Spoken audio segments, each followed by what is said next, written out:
Ang bagong crush ng bayan, Deputy Speaker Marcoleta, kayo na po ang magpapaliwanag. Maraming salamat po, Chairman. Deputy Speaker, dito po kayo sa podium po. Kung pong inyong mamarapatin.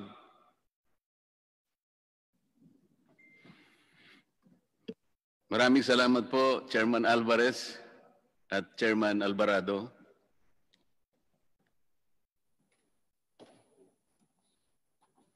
A legislative franchise is a special privilege granted by the state to those who deserve it.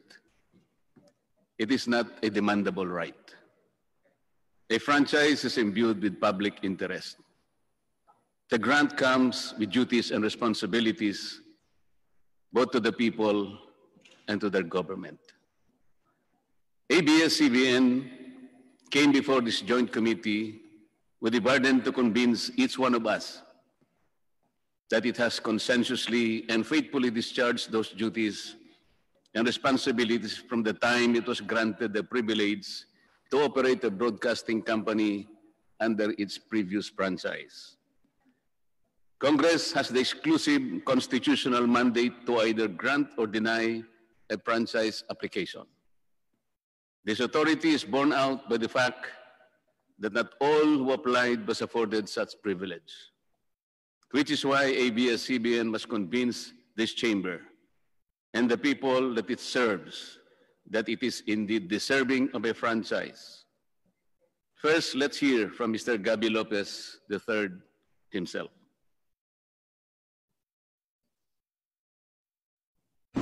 Ang sabi po ni Mr. Lopez sa kanyang mga pahayag, "In my heart, I am Filipino." Tama po ba yun, Mr. Lopez? Yes, Your Honor. Okay. Madaling sabihin po kasi ito, Mr. Lopez. At kung hindi naman po dalawa ang puso ninyo, pwede ko bang itanong sa inyo, saan bahagi po ng dibdib ninyo ilalagay po si Uncle Sam? Mr. Hindi Lopez? sa dibdib po. Ano po? Hindi po sa dibdib. Saan po? Dalawa lang po ba? Isa lang ang puso ninyo. Kung hindi naman dalawa, ang tanong ko po, saan nyo ilalagay si Uncle Sam? Ang puso ko, Pilipino. So, siguro ibabato-bato ko lang yun.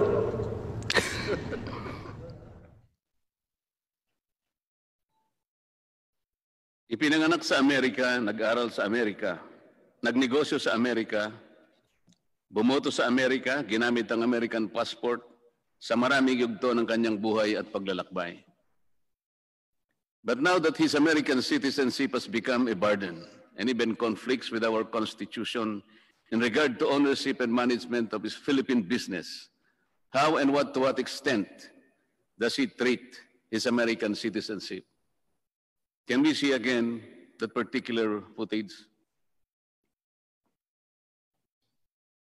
Siguro ibabato-bato ko lang yun. Siguro ibabato-bato ko lang yun. Ang sabi po niya ibabato-bato ko na lang.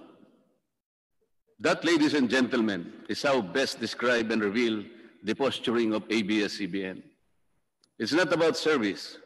It's about convenience, the advantage, and all the benefits that come with it. It's not about the Filipino people. It is all about itself, nothing more and nothing less. Gabby Lopez is an American citizen. Wala pong pagdududa na si Ginoong Gabby Lopez ay isang American citizen. Inamin naman po niya ito sa ating mga pagdinig at wala rin pong duda. Walang Pilipinong birth certificate si Ginoong Lopez. Inamin po niya na hindi iniregister ng kanyang mga magulang ang kanyang pagkapanganak sa Amerika sa pinakamalapit na konsulado o embahada ng ating bansa. Maging siya po nang sumapit siya sa hustong gulang, ay hindi po niya sinikap na kumuha ng Philippine birth certificate. Madali pong gawin to. Bukod pa po sa tungkuling dapat itong iulat ayon sa ating mga batas. Ang lagi pong iminamatwid ng ABS-CBN at ang kanyang mga kapanalig ay si Ginoong Lopez ay tunay na Pilipino dahil ang kanyang mga magulang ay mga Pilipino ayon daw po sa principle ng jus sanguinis. kailangan po nating liwanagin ito. Ang principle ng jus sanguinis ay isang disputable legal presumption. Wala pong naipakitang ebidensya na Pilipino pa rin ang mga magulang ni Ginoong Lopez nung siya ay pinanganak noong 1952 sa Amerika.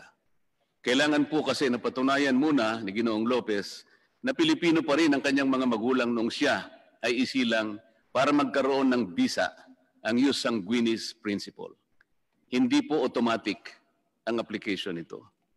Narito po ang mga records na pinagbasihan para mabigyan ng Filipino recognition si Ginoong Lopez. Ang una po, nakikita po ninyo sa ating screen, mga photocopy ng personal na birth certificates ng kanyang mga magulang. Hindi po authenticated o official na inisyu ito ng anumang ahensya ng ating bansa. Ang pangalawa po, yung affidavit of Filipino citizenship. Slide please. Na ginawa ng ina ni Ginoong Lopez noong Enero 20, 2000.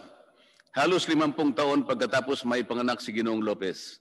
Sa mata po ng ating batas, ang isang affidavit ay isang self-serving testimonial evidence at ang tinatanggap lamang ay mga hindi maitatangging mga documentary o tinatawag na object evidence. Katulad halimbawa po ng Philippine passport ng kanyang mga magulang noong ipinganak si Ginoong Lopez. Pangatlo, Philippine passport ni Mrs. Conchita Lao Lopez na ipinagkaloob sa kanya noong January 27, 1998. Ang problema po dito ay inisyo po ito 46 na taon nang nakararaan pagkatapos na mapanganak si Ginoong Lopez at hindi katibayan na simulat sa pool ay may hawak na Philippine passport ang kanyang ina. Dahil po dito ay makikita mismo sa records ng Bureau of Immigration and Deportation at ng Department of Justice ang mga sulat kamay na minota ng evaluator noong March 27, 2001. Makikita po sa slide, kaugnay ng aplikasyon ni Ginoong Lopez for Filipino recognition, nakasulat po ay ganito. There is no proof of Filipino citizenship of his mother at the time of his applicant's, at the time of his, meaning the applicant, birth on August 13, 1952. Allegedly, his mother is also deceased. Nakapagtataka po na kahit sinabi ng evaluator na walang patunay na Pilipino ang ina ni Ginoong Lopez nang siya isilang, binigyan pa rin ng BID at DOJ ng Certificate of Recognition si Ginoong Lopez. Bakit po napakahalaga nitong handwritten note ng BID?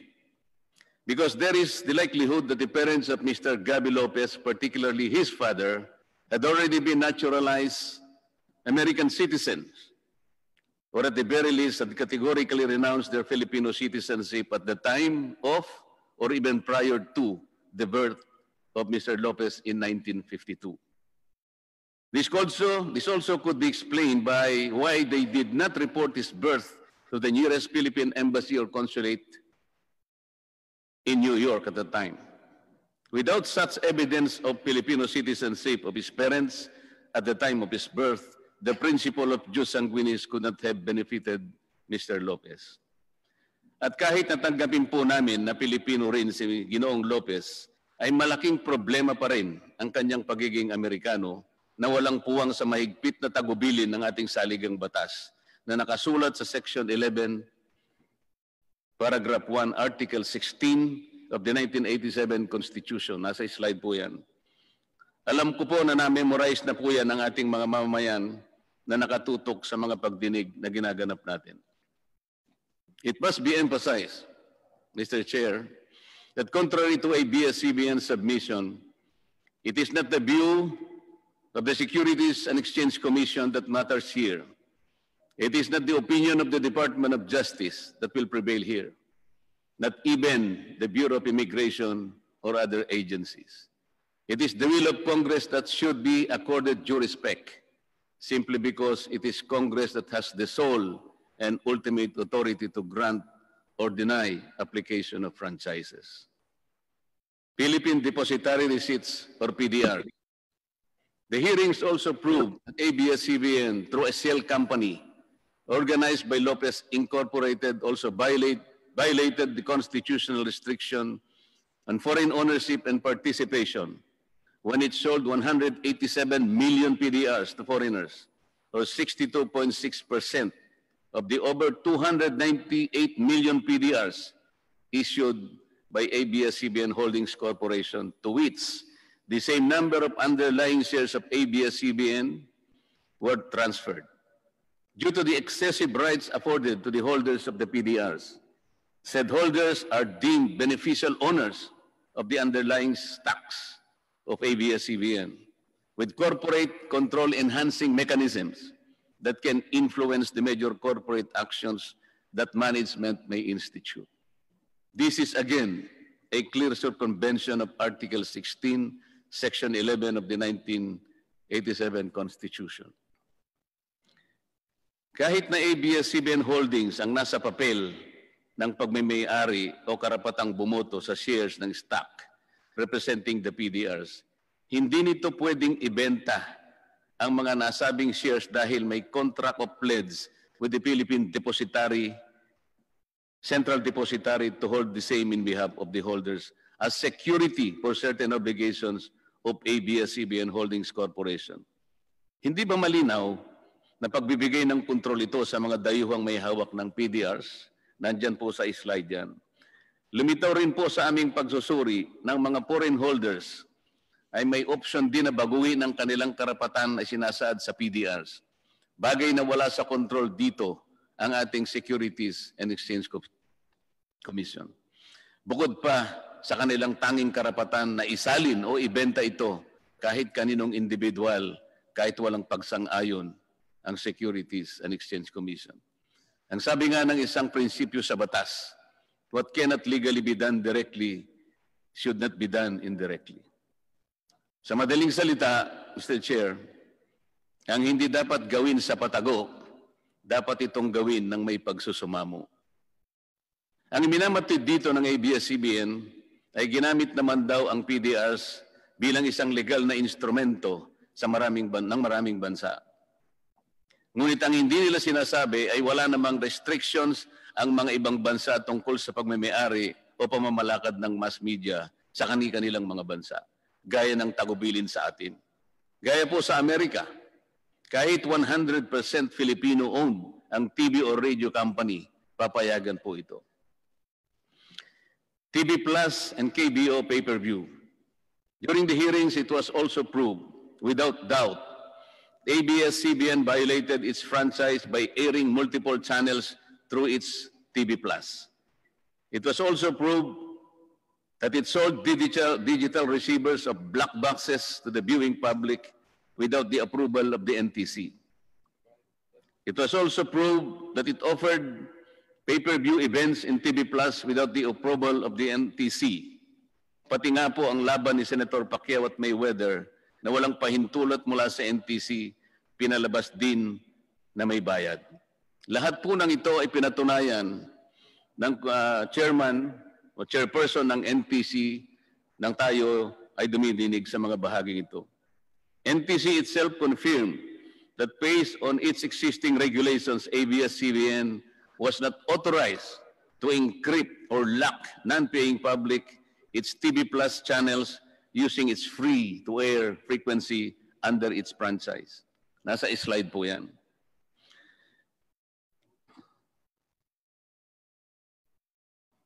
NTC under oath declared that ABS-CBN completely disregarded its order or letter to refrain from airing PPB or pay-per-view services without the conditional access system guidelines that are yet to be formulated.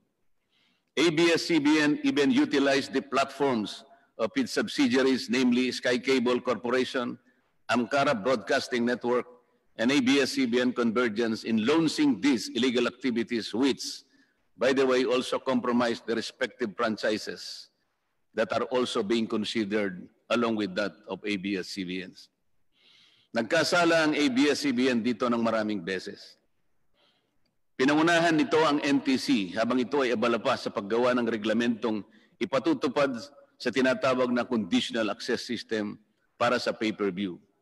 Sinadya nila ito sa kagustuhan nilang makinabang at kumita kahit wala pang itinakdang regulasyon, taliwas sa nakasaad sa termino ng kanilang prangkisa. Kung susumahin nga po ang multa doon lamang sa pagbebenta at paggamit ng, sabihin na lang nating 5 milyon na black boxes sa loob ng 5 taon at 4 na buwan, ang kwenta po ay aabot sa 1.97 trillion pesos. Hindi pa po natin sinasama dyan ang violation ng multiple channels. Alleged black time with Amcara. Ganito rin po ang napatunayan na ginawa ng ABS-CBN nang gamitin nila ang Channel 43 para lumipat mula sa analog papunta sa digital na sistema. Mula pa sa demonstration period na ibinigay ng NTC sa ABS-CBN na hanggang June 30, 2015 lamang, ito ay nagpatuloy sa pag-broadcast ng TV Plus at pay-per-view hanggang ito ay umabot ng 5 taon at 4 na buwan. At 1 taon bago matapos ang prangkisa ng ABS-CBN at Amcara, ay ibinenta nito ang 49% ng kanyang pagmemay-ari nito sa Amcara at nagkunmang na black timing lang ang lahat para mapagtakpan ang paggamit ng TV Plus sa pag-akala nito na ang prangkisa ng Amcara ay hindi na mapapansin na paso na rin noon pang Mayo 4, 2020. Nabuko pa ang ABS-CBN ng mapatunayan sa pagdinig na hindi black time ang arrangement nila, kundi isang use of rock na ipinagbabawal po sa prangkisa. Ito po ay dahil sa pag-amin na rin ni Ginoong Carandang na sa halos 24 na taon ng ABS-CBN ang gumagamit sa kanilang frequency gamit ang sariling logo, tauhan, pasilidad sa pag-ere ng kanilang programa. Pati nga ang kanilang transmitter na pinatunayan ng NTC at ni Ginoong Carandang na patuloy na ginamit kahit sila ay merong cease and desist order na tinanggap mula sa NTC noong Mayo 5, 2020 sa kabila ng pagsisiguro sa akin ni Ginoong Carlo Katigbak na sarado na ito dahil siya raw mismo ang nag-utos nito. Kaya marami po siguro ang makakasuhan ng perjury dito. For 24 hours a day, 7 days a week, makikita po sa slide dyan, for the past 24 years, ABS-CBN did broadcast all its shows through the Studio 23 frequency of Amcara, with only 3 hours sign-off. Amcara has not shows of its own. It has no other client except ABS-CBN. This is use of rock, not black timing. And ABS-CBN and Amcara have to face the legal consequences for this deliberate misrepresentation. At sa isang bahagi po ng pagdinig ay muli na naman pong tinangka ng ABS-CBN na palitawin na tuloy-tuloy po ang usapan nila matapos ibenta nito ang 49% ng pag-aari nito sa Amcara. Nang tanungin ko po ang Amcara kung paano nila ito gagawin samantalang meron ng petisyon sa NTC na pagtibayin ang deed of assignment ng Amcara at Asian Multimedia and Production Company na kanilang pinagkasunduan pa noong pa pong Marso 12, 2019. Ay wala na pong naisagot si Ginoong Carandang at inamin na po niya lahat ng napatunayan sa bahaging ito ng ating pagdinig. Ang Asian Multimedia ay pag-aari ni Ginoong Federico Garcia, isang retiradong opisyal ng ABS-CBN. This surreptitious use of Amcara as an artifice demonstrates a familiar pattern, Mr. Chair. Ibinabato-bato na lang ang pagtitiwala ng sambayan ng Pilipino. ABS-CBN is more observing itself, its benefit, and all the perks that go with it. ABS-CBN has doubtful title to its properties. Hindi lang po ang Filipino citizenship ni Ginoong Gabby Lopez ang kaduda-duda. Maging ang mga titulo ng ABS-CBN sa mga pag-aaring biglang naibalik sa kanila pagkatapos ng EDSA Revolution ay kaduda-duda rin. Mula sa salaysay ni Ginoong Augusto Almeida Lopez ay ibinilin pala ni dating Pangulong Cory Aquino na idaan sa arbitration ang pagdidetermine ng pagmemay-ari ng ABS-CBN sa mga pasilidad nila sa Quezon City at mga probinsya. Ito po ang layunin ng unang agreement to arbitrate na may petsang January 6, 1987. Dito ay ipakikita ng ABS-CBN ang lahat ng kanilang torrents titles at iba pang katibayan ng kanilang ownership. Pero hanggang ngayon po ay walang maipakitang record ng arbitration na nauukol sa pagmimiyari ng ABS-CBN. Even the title to their property in Mother Ignacia Avenue in Quezon City, from which all its power literally and figuratively emanates, appears to be spurious. Pakita po natin yung mga titulo. Yung una pong titulo ay ito po yung binigay sa atin, Mr. Chair, na Xerox copy. Sa bandang ibaba po niyan, makikita po ninyo ang titulo ng pinagkunan ng kanilang sariling titulo. Yung nasa kanan naman, yan po yung nasa pag-iingat ng Register of Deeds. Makikita po sa dalawang titulo na yan, parehong-pareho, na yan po ay owner's duplicate certificate.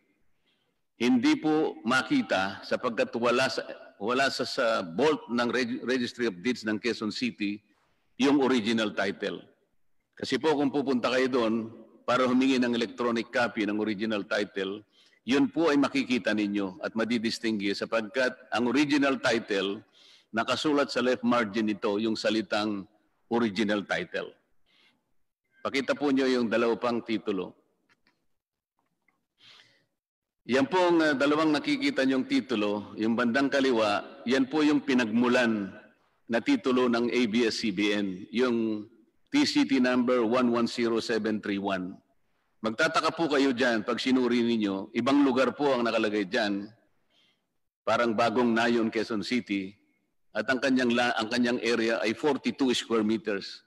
Hindi po 44,000 plus square meters na nandun sa kanilang titulo. Yan naman pong nasa kanan, Mr. Chair, yun po ang kakambal na numero ng titulo ng ABS-CBN. Meron din silang titulo 125702. Sa makatwid, dalawang titulo pong magkamuka, magkapareho. Yung isa po ay ibang lugar na naman, pero yan ay 400 square meters lang. Ang nakakapag-intriga pa po dyan, Mr. Chair,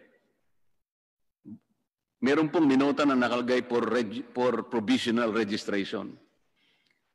Pero 53 taon nang nakararaan, hindi naman po nila makita o hindi maipakita sa atin yung kopya ng petition for registration.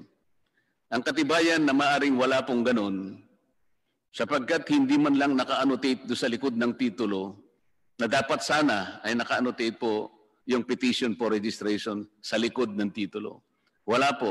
At the very least, Mr. Chair, makikita natin doon yung title ng kaso, Petition for Registration or Petition for Provisional Registration, yung case number, at pati na po yung pangalan po ng korte. Halimbawa po, Branch 110 ng Regional Trial Court ng Quezon City. Wala po lahat yun. Kaya talaga pong kaduda-duda yung titulo mismo ng ABS-CBN diyan sa may Mother Ignacia na kung saan nandyan po ang kanilang headquarters.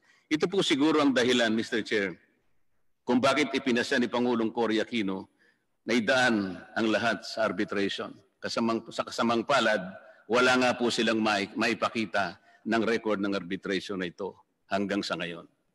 Tax evasion. It was conclusively proved that ABS-CBN and its subsidiaries engaged in complex schemes to unjustly avoid paying taxes or unconscionably reduce the taxes due to the government. Nakasad po sa prangkisa ng ABS-CBN na dapat itong magbayad ng tama at kaukulang buwis sa pagtuos ng BIR. But ABS-CBN used its wholly owned subsidiary, Big Dipper Digital Content and Design Inc., a PESA-registered IT company, as a convenient tax shield to deprive the government of billions in revenues. Lumitaw po sa pagdinig na bilang isang PESA-registered company, ang Big Dipper ay exempted sa pagbabayad ng buwis sa unang 6 na taon nito. Pagkatapos nito ay lilipat siya sa 5% na pagbabayad ng tax on gross income, napakaliit kung ihahambing sa hindi PESA-registered company na nagbabayad ng 30% of its taxable income, maliban pa sa iba't iba pang national and local taxes. Ang mas malaking bentaha po ng Big Dipper ay walang tax na ibinabayad kung magdi-declare po ng dividends na kasangkot ang ABS-CBN bilang parent company. Very much like the Amcara ploy, Big Dipper has no other clients than ABS-CBN and its subsidiaries. It has only one foreign client, ABS-CBN Global Hungary, na wala pong empleyado kahit isa. In other words, Big Dipper exists only for and because of ABS-CBN, which inflates its costs paid for digitization to Big Dipper and therefore reduces its 30% tax obligation on its income but reaps a windfall on dividends with Big Dipper, which is zero rated. Ang pera ay pumapasok lang sa isang bulsa at lumalabas din sa kabilang bulsa dahil iisang tao lang ang may suot ng pantalon na merong dalawang malalim na bulsa. By taking advantage of the Philippine Export Processing Zone, Big Dipper was able to significantly reduce its costs while inflating its income courtesy of its client relatives. It is good that the Committee on Good Government and Public Accountability will conduct a parallel investigation with the Public Accounts Committee to look at possible collusion with the officials of PESA. For the past 4 years alone, Big Dipper declared revenue amounting to 10.6 billion pesos. Nakikita po nyo sa slide. The declared dividends went to the coffers of ABS-CBN tax-free. Ordinarily, this amount would have been assessed income tax of 3.7 billion pesos. That's the amount that the government should have earned, and would have eventually went to education, health, assistance to victims of calamities, and similar public services. ABS-CBN claims that BIR has cleared it of any tax liabilities. But the same agency also clarified that the tax clearance is issued not to mean that ABS-CBN has no other liabilities, or that when fraud is detected, it is already immune for further investigation. Hindi po. Kapag nakatuklas po sila ng fraud, maaari pa rin silang investigahan kahit na meron silang tax clearance. The BIR Regional Director, in fact, signified his intention to look into the operations of Big Dipper in the light of the revealing pieces of evidence that were elicited during the hearings.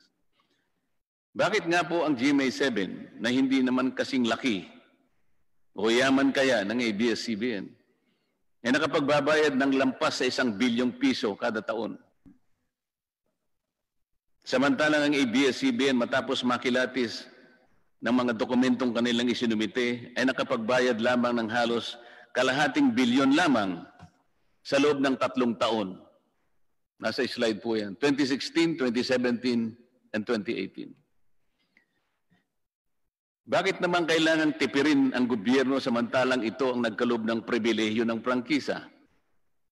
Sa isa nga pong kaso na nabanggit sa pagdinig, ay 2.5 billion pesos ang dapat nilang bayaran mula sa pagtaya ng BIR. Napatunayan po na matapos ang compromise settlement, ang ABS-CBN po ay nagbayad lamang ng 152 million, katumbas po ng higit sa 3% ng kanilang dapat bayaran. Maraming beses ko pong ginamit na halimbawa ang isang manliligaw sa usaping ito. Dahil sa kanyang paghahangad na makuha ang kamay o pagsang-ayon ng kanyang sinusuyo, pati nga buwan at mga tala ay kanyang susungkitin. Isang pribilehyo kasi na makamit mo ang kanyang pagsang-ayon. Ang prangkisa ay isa ring pribilehyo, Mr. Chair. Pagkatapos na kayo ay sagutin ng Estado at gawaran ng ABS-CBN ng prangkisa noong 1995, bakit naman ganito ang pagtrato nila sa gobyerno? Halos ayaw na nilang magbayad ng buwis. Ito ba ang in the service of the Filipino o in this service of the Filipino? Unfair labor practice. The proceedings eloquently bear it all. ABS-CBN violated the rights of its own workers. It has denied them their just share in production as required by the Constitution. It committed unfair labor practices that consistently denied its employees security of tenure, and benefits that come with regular employment. Ang turing pa naman nila sa kapamilya nila ang mga ito. Ito po ba ang pinatunayan?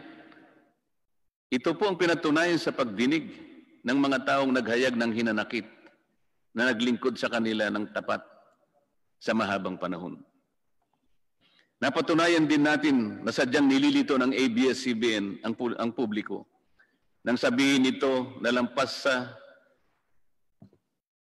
11,000 ang mga empleyado nito nang masusing tingnan ang mga papeles galing sa mga ahensya ng ating pamahalaan tulad ng BIR, PhilHealth, SSS, Home Development Fund at Employment Compensation Commission. Ang regular na manggagawa ng ABS-CBN ay halos ikatlong bahagi lamang. At ang karamihan ay tinrato na independent contractors, talents, project workers at contractuals kahit pang regular na empleyo ang kanilang normal na gawain. Ipinagmalaki ng ABS-CBN ang halos 14 na benepisyo na tinatanggap ng kanilang talents, project workers, or contractuals. Pero ang pinakamabuti, ang pinakamahalagang benepisyo, ang pagiging regular, ay tahasan naman nilang ipinagkait sa kanila. It was established that ABS-CBN, and contrary to the endeared kapamilya treatment to its workers, showed a pattern of systemic denial from its deserving workers the benefit of regularization. Time and again, the Supreme Court ruled in favor of the aggrieved workers who were deemed employees given the basic test that what they do is within the network's control as it is desirable and necessary to the business of ABS-CBN. How can ABS-CBN reconcile the fact that people serve it for 10, 15, and even 20 years and still claim that they are not performing work necessary and desirable to its business? Paano po sila mamamalagi ng ganong katagal kung hindi naman kailangan ng kanilang paglilingkod? Isn't it that their length of service alone speak much of their loyalty, their competence, and their adherence to the kapamilya sense of belonging? Ibinabato-bato na lang ba ninyo kung saan-saan ang kapakanan ng inyong mga kawani? Gaya po ng sinabi ko na, ABS-CBN should have led the example that charity begins at home. Total bilyon-bilyon naman ang kinikita ninyo taon-taon at bilyon-bilyon din naman ang natitipid sa pagbabayad ng buwis. Hindi pa ba ninyo kayang totohanin na maging kapamilya ninyo ang mga manggagawang ito alang-alang man lang sa katuwiran na nakasama ninyo sila at napakinabangan sa mahabang panahon? Ngayon, ginagamit na naman sila ng ABS-CBN sa dahilan para bigyan sila ng bagong prangkisa. Hindi lamang po sila. Pati ang mga kababayan nating pinasasaya nila. Kanina lang po ay nakita natin muli ang kanilang isa-isang paghibik na kung isasara ang ABS-CBN, mawawalan sila ng tagatangkilik, tagatulong, tagapagbigay ng pag-asa, tagapagbigay ng entertainment, kapanalig nila sa bawat yugto ng kanilang buhay. Nakita po natin lahat yun. Pero ang palagi nating sinasabi, magagawa naman po yan ng ABS-CBN sapagkat yan ang pinakamalaki na broadcasting industry sa ating bansa. Magagawa naman niya yan sapagkat yan ang tungkulin niya talaga kung bakit siya kumuha ng prangkisa. Pero mas lalo niyang magagawa, Mr. Chair, na sumunod sila sa batas habang ginagawa nila ang kanilang tungkulin. Sinabi ba nila sa kanilang mga taong binibigyan ng entertainment na dapat huwag silang singilin sapagkat ang prangkisang ibinigay natin sa kanila 25 years ago ay libre? Ang tawag nga natin free-to-air frequency. Ang ibig sabihin, hindi po kayo pwedeng magbenta ng black box pagkatapos pasisingilin nyo sa kanila. Sisingilin nyo sa kanila. Hindi kayo pwedeng magbigay ng maraming channels para exclusive, para ilak ninyo, para maging encrypted. Sapagkat kapag bumili sila ng pangkaraniwang digital receiver o black box, hindi nila mapapanood yun. Kailangan magbayad ang tao. Ganun po ba yung pinaliwanag nila nung i-launch nila ang TV Plus? Hindi po. May panlin lang. May pandaraya. Dapat sana binigay yun ng libre. 12 channels, lalong napasaya ang mga tao. Lalong gumanda ang prestihyo at ang imahe ng ABS-CBN. Sapagkat walang siningil kahit isang kusing mula sa ating kababayan. Sapagkat yun ang tungkulin nila sa kanilang prangkisa. Yun ang sinumpa nila sa kanilang prangkisa. Pero kabaligtaran ang nangyari. Pero ngayon, gagamitin nila ang mga taong bayan. Kabaligtaran na naman ang pinapaliwanag. Hindi ba't ABS-CBN naman ang unang dahilan kung bakit ang mga manggagawa ay naging kawawa? Dahil hanggang ngayon, ay binabato-bato lang nila ang kaparapatan ng kanilang manggagawa. Political bias and bias reporting. ABS-CBN has been biased in favor or against candidates during past elections is already common knowledge. Kahit pa ulit-ulit na itanggi ito, kahit magtago pa ito sa likod ng press freedom at doktrina ng fair comment, alam na natin ito. Ito ay wala ng bago. Kapag gusto ka ng ABS-CBN, bibigyan ka ng exposure sa pamamagitan ng interview, balita sa news, programs, at i-feature ka sa mga entertainment shows. Kung ayaw ka, tiyak na babatikusin ka, hanapan ka ng butas, lalagyan ka ng slant o anggulo sa balita na sangkot ka, at hindi ka bibigyan ng pagkakataon para sumagot o magpaliwanag. Kanina po yung mga ilang detalya ng kanilang pagmimayari sa mga ibang industriya ay binanggit na ni Congressman Defensor. Totoo po lahat yon. Nagagamit po ang lahat ng ito na plataforma para gumawa sila ng kanilang sariling mga opisyal sa gobyerno. Tutulungan nila para maproteksyonan ang kanilang mga industriya. Ibig sabihin, hindi po in the service of the Filipino. In the service of the Filipino ang mas tamang angkop. We heard some of our colleagues who ventilated their complaints. When asked, Mr. Carlo Katigbak confirmed that their sentiments are valid, and he publicly made a commitment that everyone will be accorded the chance to air their sides in his network. The offer obviously came too late in the day. It has been established and has become public knowledge that ABS-CBN aired the anti-Duterte and paid for former Senator Antonio Trillanes IV, and that exploited children in partisan politics. And despite the fact that it happened on the last day of the election period, when candidate Duterte had no more chance to react or clear his name in the same media network. Mabuti na lamang po at nag-issue ng TRO ang korte sa petisyon ni Speaker Alan Cayetano na noon ay Vice President ni Pangulong Duterte. Ayan po yung mga slides para sa inyong kapakanan. But it is not the bias reporting and the negative campaign per se that is insidious. It is the use of ABS-CBN's network to influence the outcome of political exercise, not for public good, but for its narrow political end that will inure to the advancement of ABS-CBN's corporate interests. Political partisanship is contrary to the terms of its legislative franchise and in violation of the Omnibus Election Code. Uulitin ko po ang sinabi ko na sa umpisa pa ng pagdinig natin. Hindi na dapat maimpluwensya ang mga mamamayan sa pakikialam ng ABS-CBN sa politika. If ABS-CBN wants to be in the service of the Filipino people, it should stop mixing up its economic objectives with the simple aspirations of the ordinary citizens. These two are different and poles apart. At this point, please allow me to address the ABS-CBN's contention that possible denial of its franchise application is tantamount to violation of freedom of the press and of free speech.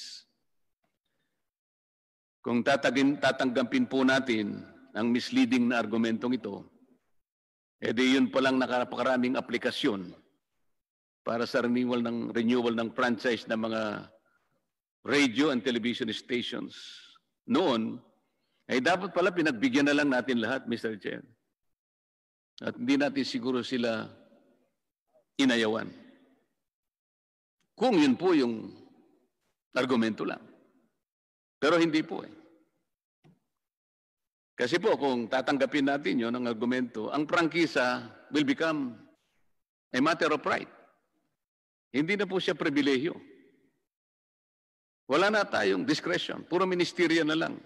Pagka po dumating na sa Committee on Legislative Franchises, wala na po tayong option doon. Siguradong dapat po ibigay natin.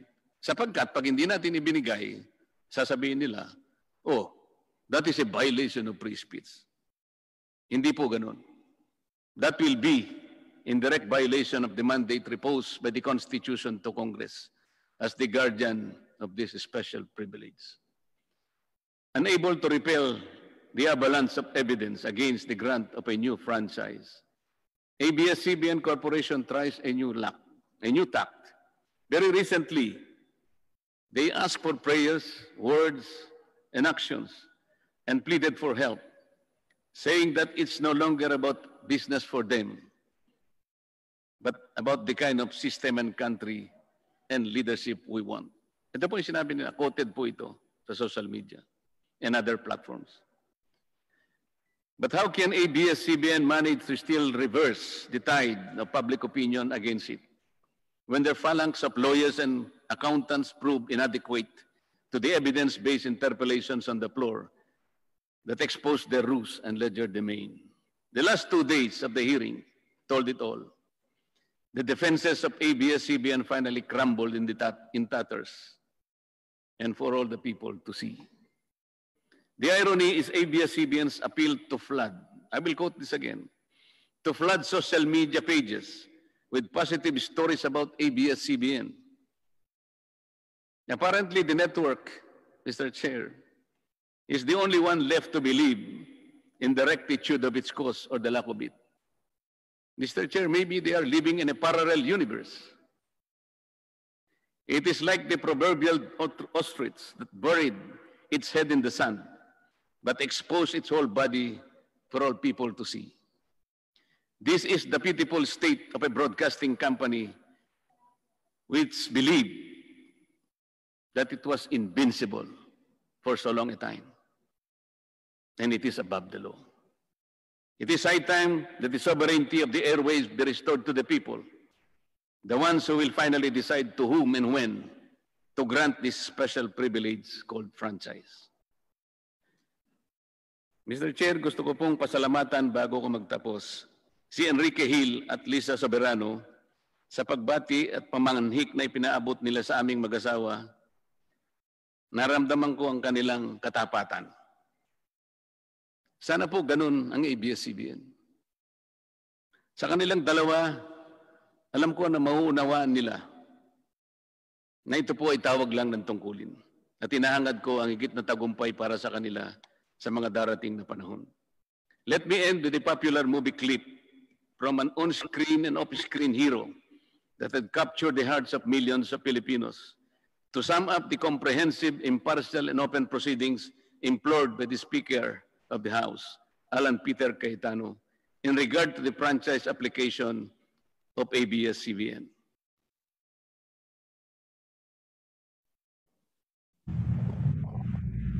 Pinuno mo na sa salop, Judge.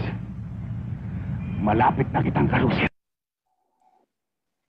Yang sabi nga po ni FPJ, Mr. Chair, kung uulitin ko lang, ABS-CBN, puno na ang salop. Dapat ka ng kalusin. Maraming salamat po.